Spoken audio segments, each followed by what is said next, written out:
If I had 30 pounds of fat to lose, I wouldn't touch the method that worked for me the first time. Because losing it is easy and keeping it off is where everyone falls off. The first time worked on paper, I lost over 90 pounds in about 5 months, but I gained it back. What kept me lean for 18 years wasn't willpower. It was finally understanding what keeping it off actually requires. Before I tell you what works, let me show you what doesn't and why you're probably still doing it. The first time I fell for the move more, eat less trap. And to top that off, at the time, low carb was all the rage. My portions were so small and I had very little to choose from, so I didn't even need to track calories. I turned food into a prison.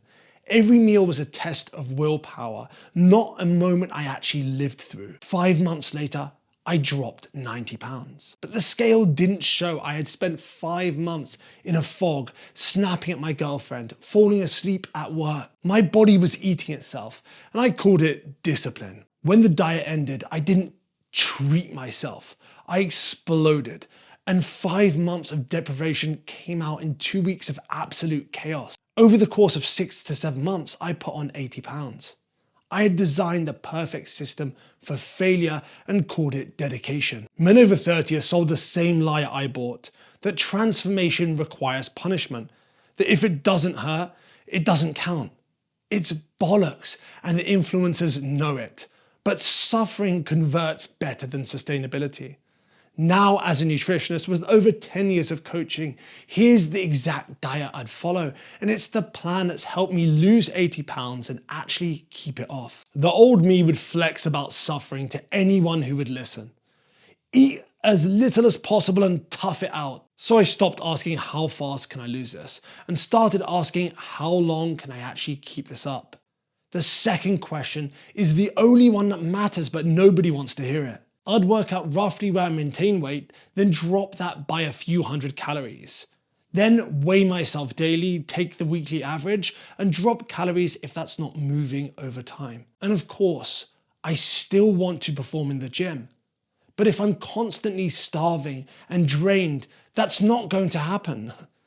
Then if I'm falling off on weekends, that's my sign the deficit is too deep, not that I'm weak. If you're going to track calories, which I recommend, use my free fat loss calculator below and work out exactly how much you need. I hit my protein targets while hating every meal, and it turns out that suffering isn't a requirement. I just thought it was. Now I do it on purpose, and I actually enjoy it. You need structure. Without it, you're one tired day away from completely falling off. Morning pre-gym, protein smoothie, sometimes with coffee. I used to train fasted, but I perform better with something easy to digest. Plus, protein and carbs before training help with muscle retention and performance. Post-workout, cooked oats, protein powder mixed in after, topped with Greek yogurt and berries. Keeps me full for around 4 to 5 hours. If I'm hungry 2 hours later, the meal didn't do its job. Lunch. Low-fat mince with lots of veg and a sweet potato, followed by this fiber jelly I've been making. It's easy to prepare, tastes great, and it's very filling. Now there's zero chance I'm snacking. For dinner, I save a bit more calories, protein sauce, carbs, maybe some chocolate. The flexibility keeps me sane. If every meal is a rigid rule, I'm counting down the days until I crack. Over the weekend, maybe breakfast changes, we order dinner in or cook something more unique. I still track everything because I want to make sure I can still get results while being flexible. And if carbs made you fat, I wouldn't have gotten shredded twice on high carb diets. Neither would every bodybuilder I know. Influencers aren't confused about carbs. They know exactly what they're doing. Fear sells, nuance doesn't. They look at pastries and say carbs, when in reality these foods also have a lot of fat in them. Now the new grift is demonizing carbs, but making exceptions for nature's candy because it sounds primal and masculine. It's the same restriction dressed in different marketing.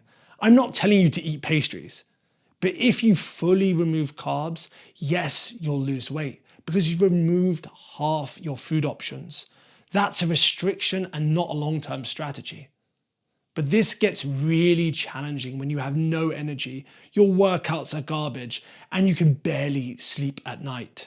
If I'm losing 30 pounds, you bet I'm still eating carbs with all my meals. Oats, potatoes, beans, maybe some rice and pasta. I'm still having berries and fruit. I want my performance to be as good as it can be, so I can at very least keep my muscle. As you can see, none of my meals are small, and neither should yours be. You don't have to eat miserable meals that mean you're hungry 2 hours later. With the veg and fruit, I'm adding significant amounts of fiber to my meals. Without fiber, I'd be starving every day, and I wouldn't last very long. Fiber expands in your stomach. Add the water from fruit and veg, and you're eating way more volume for fewer calories. Non-starchy veg, I don't even track them as long as I'm not adding oil. I eat as much as I want. And 6 years ago, I would have told you, you need to fast to enhance fat burning. Burning fat and losing fat aren't the same thing. One's a temporary state, and the other's the bank balance at the end of the month. The number one thing that matters, can you create a net deficit today, this week, over months? Sure, fasting felt like a superpower until week 3 when I'd smashed 2 pizzas at 9 p.m, then anything I could get my hands on. For years, I would wonder what happened. In my experience with myself and hundreds of clients, restriction always creates rebounds. There are people out there for whom it can work, but you hear the success and not the failures. I don't want to live my life confined to eating windows and binging at night. But saying that, if you find it easier and it actually works for you, go for it.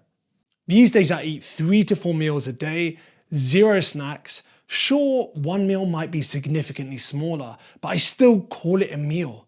Snacks, in my view, encourage more eating, and it's almost always untracked.